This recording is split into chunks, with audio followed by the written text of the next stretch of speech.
అలా జరగాలంటే ఇప్పుడు వచ్చిన ఏలియా మొదటి రాకడ ముందు వచ్చిన ఏలియా కాదు, ఈయన రెండవ రాకడ ముందు వచ్చిన ఏలియా ఈయన. అందుకే ఈ ఏలియా రెండవ రాకడను ప్రకటించాలి. కాబట్టి ఈ ఏలియా రంగంపై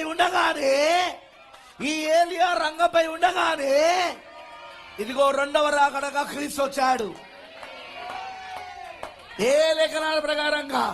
ప్రకటన 10వ అధ్యాయం 1 నుండి 6 వచనాల ప్రకారంగా, అలానే లూకా సువార్త 17వ అధ్యాయము 26 నుండి 30 వచనాల ప్రకారముగా, మత్తయి సువార్త 24వ అధ్యాయము 27, 28, 30 వచనాల ప్రకారముగా, మొదటి తెస్సలోనిక 4వ అధ్యాయము 16వ వచనం ప్రకారముగా,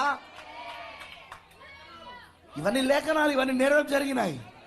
ఏలియా వచ్చి పరిచయం చేశాడు ఈ రాకడను. మొదటి రాకడకు ముందు ఏలియా బాప్తిసమిచ్చి యోహాను వచ్చి ఎలా పరిచయం చేశాడో, ఇప్పుడు రెండవ రాకడ ముందు కూడా ఏలియా వచ్చి ఇదిగో రెండవ రాకడను పరిచయం చేశాడు ఆయన.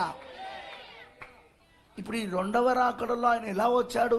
ఏకైక మనిషి కుమారుడిగా వచ్చాడు. అప్పుడు మొదటి రాకడలో ఏకైక మనిషి కుమారుడిగా వచ్చాడు, రెండవ రాకడలో కూడా ఏకైక మనిషి కుమారుడిగా. అక్కడ ఇజ్రాయెల్ కోసం వచ్చాడు, ఇక్కడ అన్ని జనుల కోసం వచ్చాడు.